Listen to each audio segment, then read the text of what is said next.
Kirsty Meddings. I'm going to spend 5 minutes or so talking about CrossMark and FundRef. We've had a bit of trouble, we're jumping around machines, we've had a bit of trouble with presentations and my notes have vanished, but I think that's okay, we can work with it. So starting with CrossMark.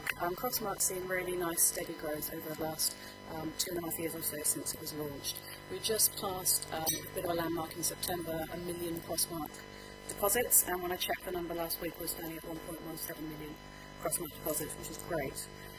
Within those 1 million deposits, 14,000 of them contain status updates, so a significant change to the status of the content, correction, retraction, something similar like that.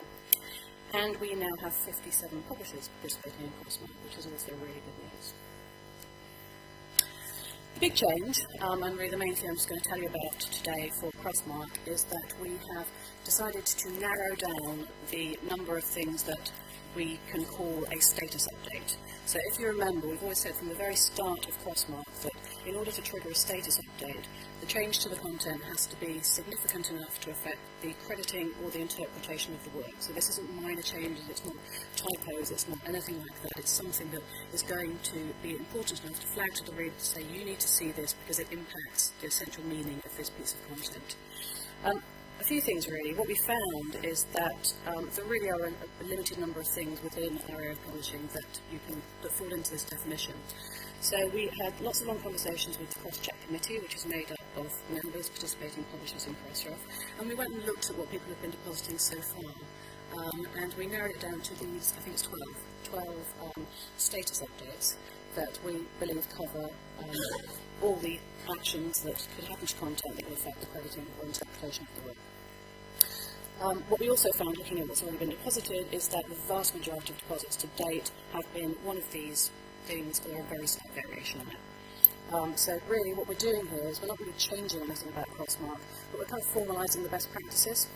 And so we're updating the schema. The new schema that came out last week that I think Chuck's already referred to is changed slightly so that it only accepts these as the update type within a CrossMark deposit.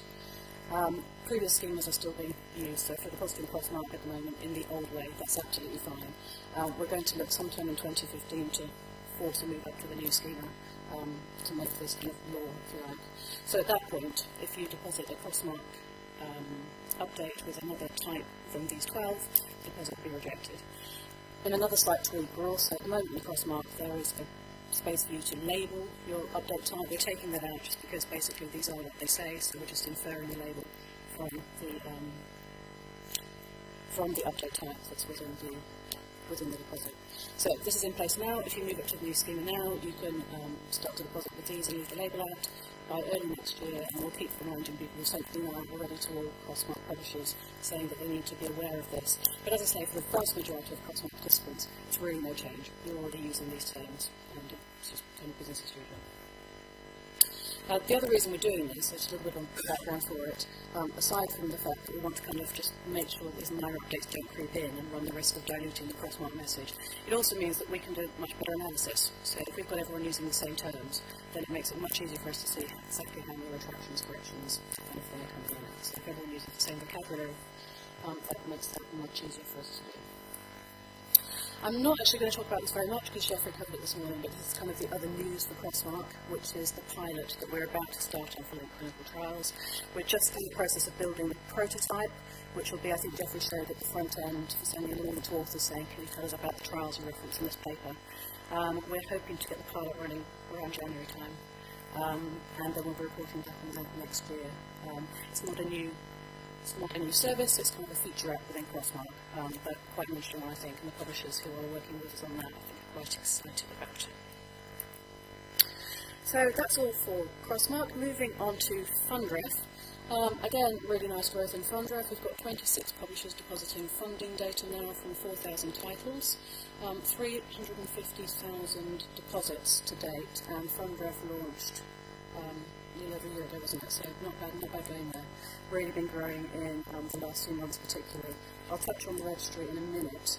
But the thing I really wanted to talk about with FundRef is this kind of divide in the graph here. What you're looking at here is the blue line is the total number of FundRef deposits, which has shot up, which is brilliant. I mean, we're really pleased to see it going up there.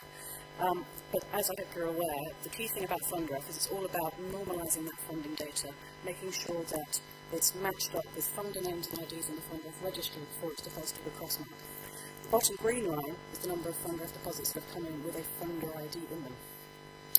So a little bit concerning, it's great to see the growth, but a little bit concerning we're getting so many deposits come in that have funder names, but no funder ID from the registry in them.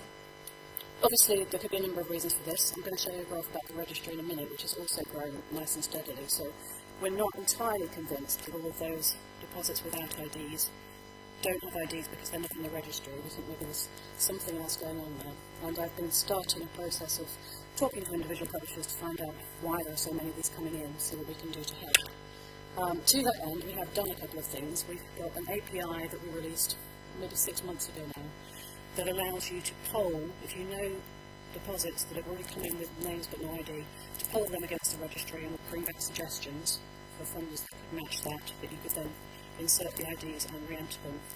And we've just been talking the last couple of weeks as well about making reports available so that you can pull back a list of those DOIs that have got funding names but not funder IDs with a view to repolling them and redepositing them.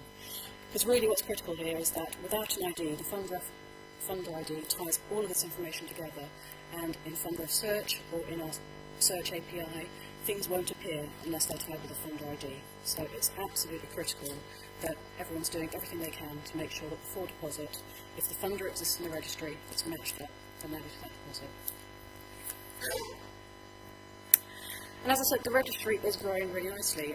It's being updated monthly. We've had 2 months, I think, this year. Didn't get an update in October and July also, when there was some other work going on.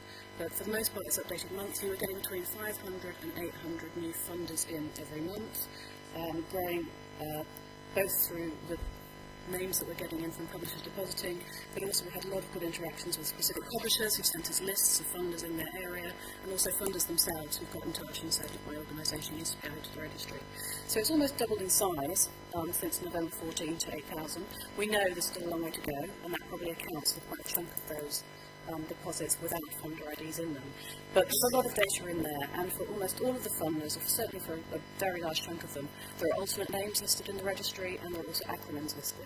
So we're trying as hard as we can to make sure that, these things are discoverable, that authors searching, or if you're searching yourselves for the funder names, that there are various ways that you can find them. And I think that, rather quickly, brings me to the end of the update on those two things.